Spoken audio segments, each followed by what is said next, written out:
I'm Haze Hartwig. This is Bamboo, Vancouver's property management and investment podcast.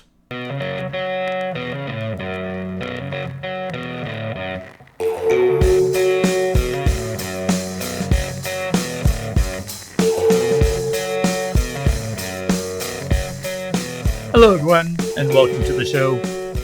Now, generally speaking, our show is geared a lot towards landlords and do-it-yourself landlords. However, we do have a strong contingent of people who are renting that do listen to our show as well. One of our previous shows, we had in the Q&A there on Spotify about, would you like to know about any of the scams and red flags that are going on? And oddly enough, we had a bunch of people request, yes, they'd like to know about that. And so what we've decided to do is this show, we're going to cover some of the scams and red flags that are out there that we come across in our daily search as we deal with the property management business in Vancouver. And we have noticed that there's been a bit of an uprise in it simply for the fact that there's a bit of a housing crisis going on out there. And so people, they get desperate in desperate times, and it does bring in some bad players into the fold. So without further ado, we're going to cover some of the red flags and that are out there in the rental market and things to avoid. The benefit, of course, being that for a tenant that's looking for a property, make sure that you look for these red flags. And for those that are doing it yourself as a landlord, you may be accidentally doing some of these things that makes you come across as scammy and thus holding you back from finding a great tenant because you're scaring off the savvy tenant that would otherwise rent your place. Now, this list, of course, is not that exhaustive, but it does have quite a few points that you will want to check out. So, without further ado, let's get into it. The first one that you're going to want to do is to research your property. People are looking online and they are going to find the property in that. However, a lot of the scammers like to go onto the MLS and find a property that's already for sale and just download everything because everything they need is there to put up a fake listing. It's got professional pictures. It's got a write-up already done, room sizes, all that is there. So once you find a property that you are interested in renting, make sure you put that into Google. See if it's for sale. See if there's anything that's been written about that. Maybe somebody else got caught up in the same sort of thing.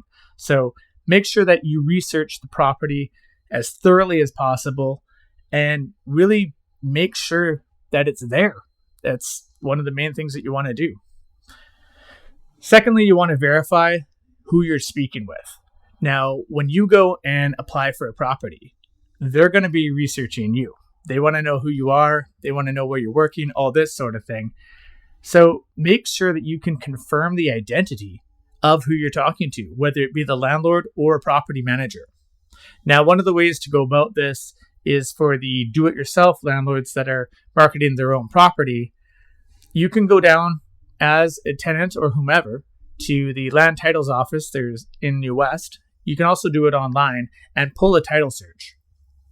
The reason why you want to do this, it's not that expensive, is so that you can verify that you are in fact speaking with the owner of the property and not just some random hero. And this way, when you get to that property, ask the landlord that you're going to be speaking with if they'll just show you their photo ID. They should be totally fine with that, just because this way you can compare the person on title with the photo ID and make sure that you are in fact speaking with the proper owner of that property. If the property is being represented by a licensed property manager, which all property managers in BC are supposed to be licensed, you can actually compare with the Real Estate Council of BC. I will have links to both of these websites in the description for this show. But moving on with that, you can put in the name of the property manager that you've been speaking with and verify that they are in fact a legitimate property manager. They also all have a license number. So you can just ask the property manager for the license number and they should be absolutely forthcoming with that, because why wouldn't they be? It's just their license. And this way you can make sure that you are speaking with the correct person that has the authority to rent you the property that you're interested in. This next one, of course, is kind of a no-duh, but visit the property. Just go there in person and check that out, the property. If you're out of town and you're not able to, ask a friend, coworker, what have you, just to go and check out the property and make sure that it actually exists. So you want to make sure of that. Of course, Google will help you in Street View and all that, but sometimes Street View is not all the way up to date. So you want to make sure that the property still actually exists and that there's nothing funky going on with that and you're good with it. So now getting into some of the red flags that are out there is if there's difficulty arranging viewings, that could be a sign that there is something going on. Not always is the case, but for instance, a lot of the do-it-yourself landlords do have a job. So they may not be able to show you between 9 and 5. However, they will make some sort of accommodations, whether it be to show it to you after work or on a different day or even on the weekend, whatever it may be. So if there's difficulty showings and they are not offering anything for you to come see it at another time, that might be a red flag. Also with that is you want to make sure that you get the exact address details. When you're searching around online, you'll see some places that sort of have a area about it. Ask them point blank what the address is.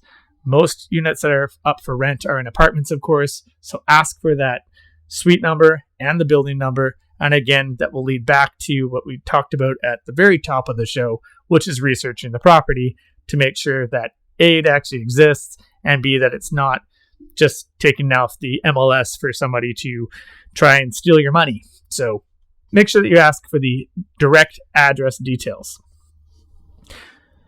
So moving on with funds and such, you want to be very cautious about anybody who's trying to rent out their place and is reluctant to use traceable funds for deposits or rent payments.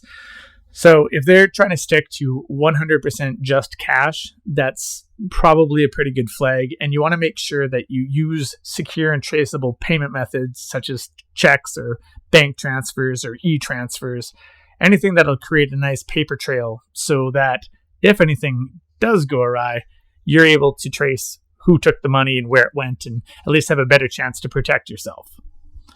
This also leads to the urgency for a demand for funds. You're not obligated to send funds prior to a contract being signed. So that's just straight up. If an owner or property manager that you're speaking with online is requesting funds prior to a contract being signed, that's a red flag. They may be trying to push you, saying that they're really, really busy, massive interest in the unit, whatever the excuse may be. Ultimately, if there's no contract, do not send any money. An additional thing for British Columbia is that a application fee is not permitted to be used. So if anyone's asking for an application fee to apply to go to the place, they may tell you that it'll be added to the deposit or your first month rent or whatever it may be. They're not allowed to do it. So that, of course, is a monster red flag if they're asking for an application fee. So do be aware of that. Again, with the urgency is if there's a lack of screening process. A scammer wants the money and they don't care if you're a great tenant or not. So typically a legitimate property owner or property manager will want to know things such as your employment, where you're living, credit score, all these sort of things. Now, most tenants hate going through this, totally understandable.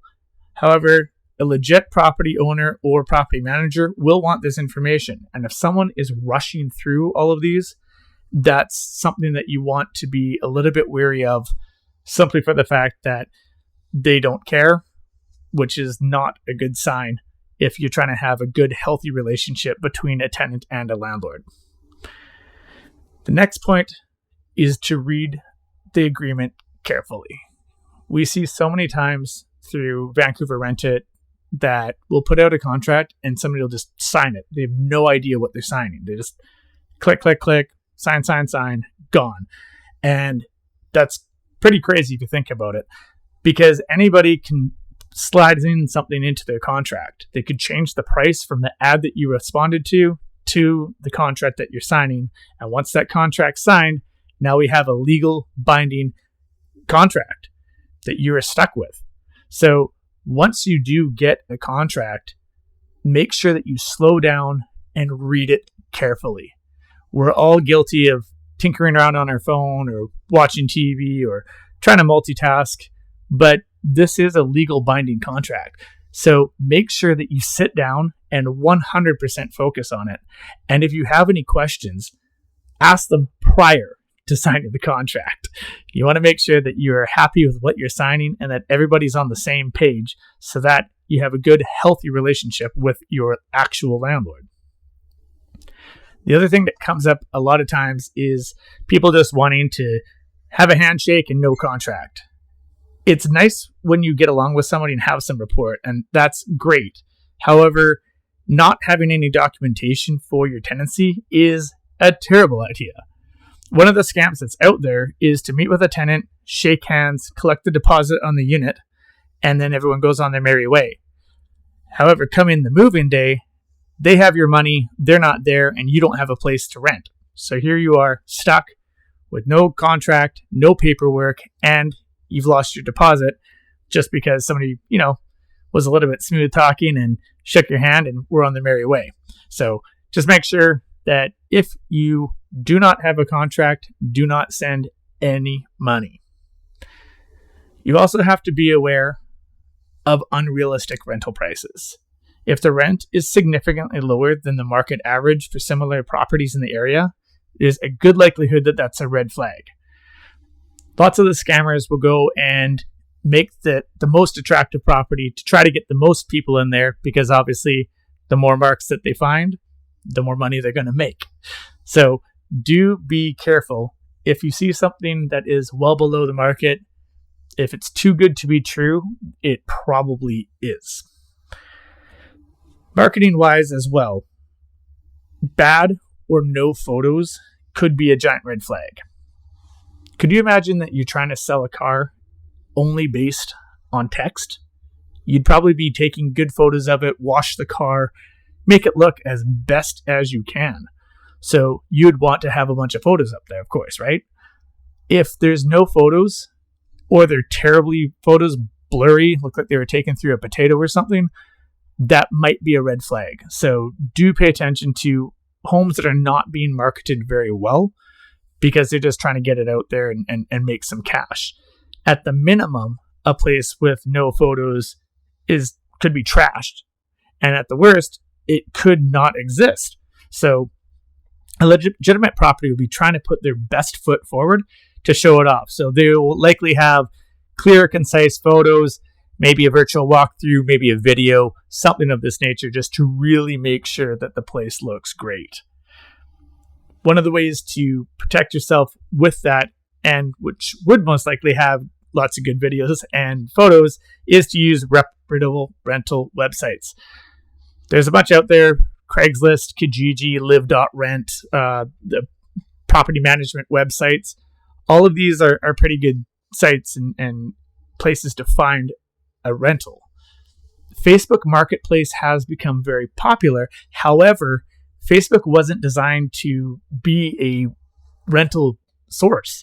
So there's very little as checks and balances on Facebook, and anybody can open up a Facebook account. We all know that there's heaps of scams going on Facebook right now.